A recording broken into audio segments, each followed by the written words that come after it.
গ্রীষ্মকালীন ট্রান্সফার উইন্ডোর বড় প্রশ্নগুলোর মধ্যে একটি হচ্ছে বার্সেলোনায় আনসু ফাতির ভবিষ্যৎ কী হতে পারে।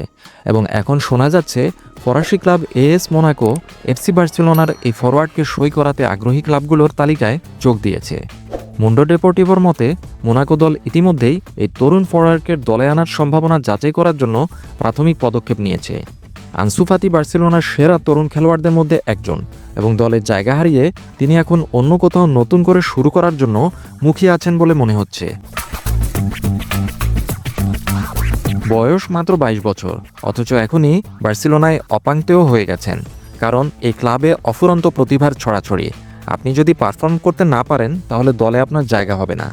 যদিও আনসু ফাতির ২০২৭ সাল পর্যন্ত বার্সেলোনার সাথে চুক্তি আছে, কিন্তু এই সামারে আনসু ফাতি বার্সার বিক্রির তালিকায় সবচেয়ে বড় নাম হয়ে উঠতে পারেন। এমন একটি মৌসুমে যেখানে তিনি খুবই কম খেলেছেন, ১১টি খেলায় মাত্র ২৯৮ মিনিট প্লেয়িং টাইম পেয়েছেন। আসলে তিনি হ্যান্সি ফ্লিকের আস্থা অর্জন করতে ব্যর্থ হয়েছেন। তার উপরে আনসু ফাতির বিশাল বেতন, যা কিনা প্রতি বছর প্রায় $১২ মিলিয়ন, এবং যেটা এই সামনের সিজন ২০২৬-২৭ মৌসুমের মধ্যেই $১৪ মিলিয়ন উন্নীত হবার কথা। সব মিলিয়ে বর্তমানে দুর্ভাগ্যজনকভাবে আনসু ফাতিকে ক্যাতালান ক্লাবের আর্থিক বোঝা হিসেবে দেখা হচ্ছে। ফরাসি লিগে এএস মোনাকো লিগ 1-এ তৃতীয় স্থান অর্জন করেছে এবং আগামী মৌসুমে চ্যাম্পিয়ন্স লিগ খেলবে।